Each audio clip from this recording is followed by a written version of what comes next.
तो चलिए बिना किसी देरी के सीधे मुद्दे पर आते हैं। आज के इस विश्लेषण में हम एक बेहद गहरी और सच कहूं तो रोंगटे खड़े कर देने वाली लोक कथा को डिकोड करने जा रहे हैं।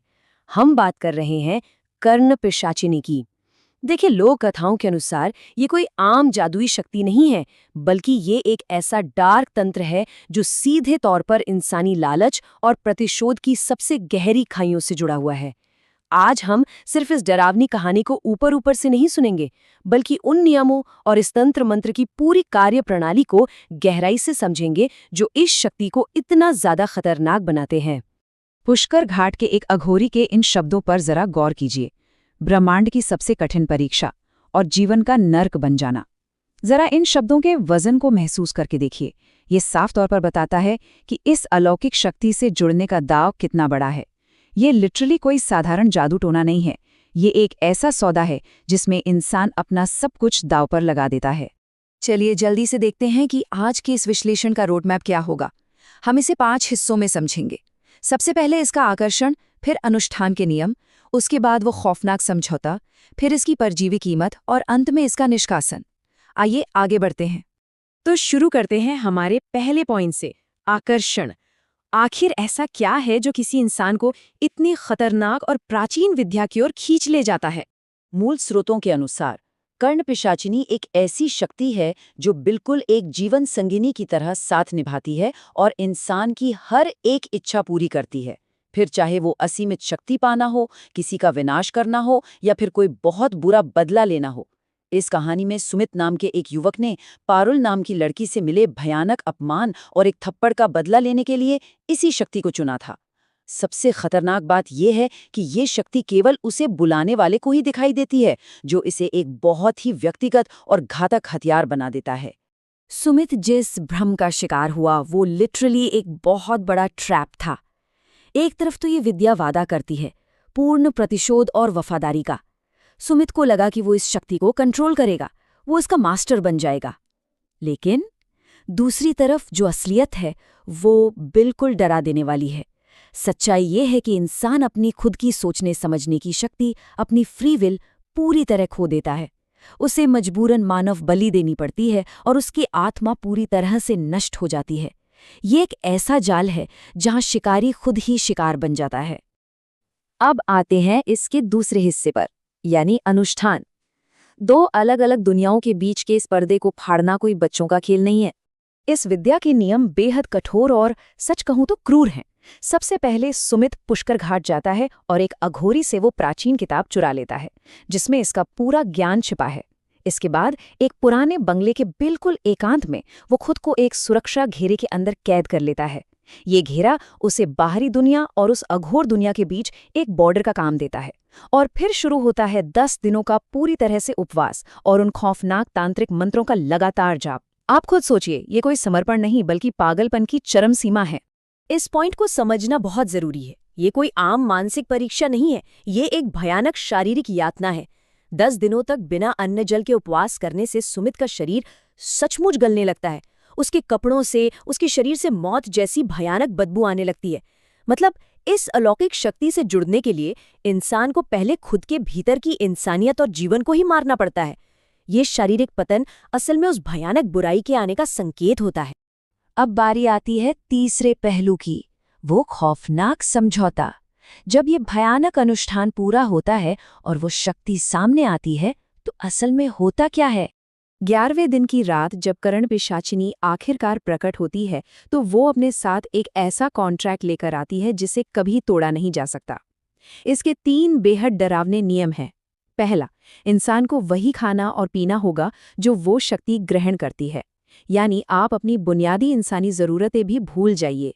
दूसरा, दुनिया की किसी भी अन्य स्त्री से पूरी तरह दूरी, जो इंसान को समाज से बिल्कुल काट कर रख देती है।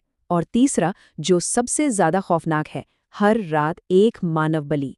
आप समझ रहे हैं, ये समझौता इंसान से उसका अधिकार नहीं मांगता, ये सीधे उसकी आत्मा मांगता है। खुद उस शक्ति के इन शब्दों पर ध्यान दीजिए। उस अलौकिक सुंदरता के भ्रम में अंधा होकर सुमित इस भयानक शर्त को तुरंत मान लेता है।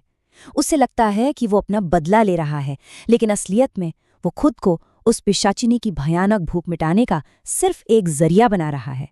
ये वाक्य साफ साफ इस बात का सबूत है कि इस रिश्ते में कंट्रोल किसी इंसान के पास नहीं, बल्कि उस शैतानी ताकत के पास ही होता है। और यहीं से शुरू होता है हमारा चौथा हिस्सा, इसकी परजीवी यानी पैरासिटिक कीमत।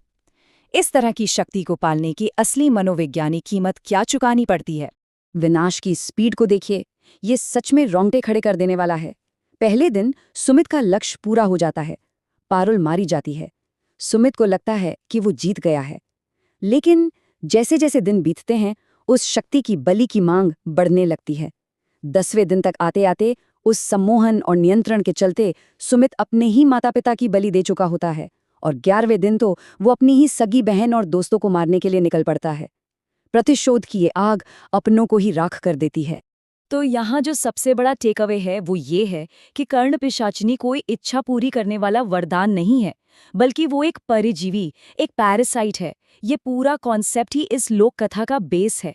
वो इंसान की जीवन शक्ति को पूरी तरह चूस लेती है।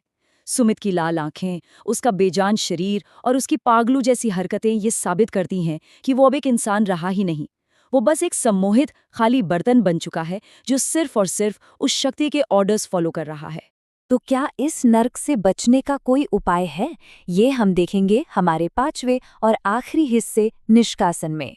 कड़वा सच ये है कि एक बार आप इस जाल में फंस गए तो खुद को कभी मुक्त नहीं कर सकते। सुमित के पास अब विरोध करने की ना तो कोई इच्छा बची थी और ना ही कोई ताकत। बचाव के लिए एक बाहरी शक्ति की जरूरत होती है, और वो है वही कुशल अघोरी जिसकी किताब सुमित ने चुराई थी।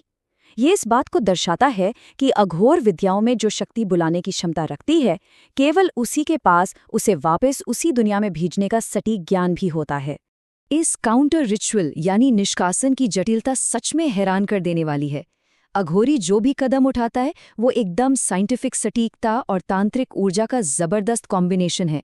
लाल पाउडर से बना वो विशाल यंत्र उस शक्ति की ऊर्जा को बांधता है। नीली लौ वाले काले दिए उस नेगेटिविटी को अपनी ओर खींचते हैं।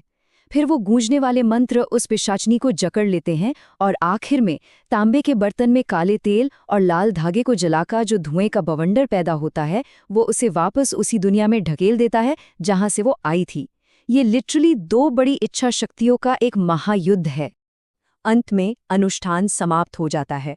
वो पिशाचनी धुएं के भंवर में समाकर गायब हो जाती है। लेकिन इस पूरी कहानी का सबसे दर्दनाक सच ये है कि जीत असल में किसी की नहीं हुई। सुमित की जान तो बच जाती है, लेकिन वो अब एक ऐसा इंसान है जिसने अपने ही हाथों से अपने माता पिता को खो दिया है। वो उस अंधेरे बंगले में पूरी तरह से अकेला है। उसके पास अब सिर्फ अपने किए गए पापों का वो सदमा है जो कभी ठीक नहीं हो सकता, और जीवन भर का एक शाश्वत एकांत है। और इसी के साथ हम आज के इस विश्लेषण के अंत पर आ गए हैं। इस पूरी यात्रा ने हमें ये सिखाया है कि लोक कथाओं में जो ये खौफनाक शक्तियां होती हैं, वो अक्सर हमारी खुद की इंसानी कमियों का ही एक आईना होती हैं। कर्ण पिशाचिनी सिर्फ एक भूतिया कहानी नहीं, बल्कि इंसान की अंधी नफरत और लालच का एक प्रतीक है। तो जाने से पहले मैं आपके लिए ये सवाल छोड़ जाता हूँ, जब असीमित शक्ति पाने के लिए असीमित विनाश करना पड़े, तो क्या कोई भी प्रतिशोध, कोई भी बदला कभी इस भयानक कीमत के लायक हो सकता है? इस पर एक बार जरूर सोचिएगा। आज के इस विश्लेषण में हमारे साथ जुड़ने के लिए बहुत बहुत धन्यवाद।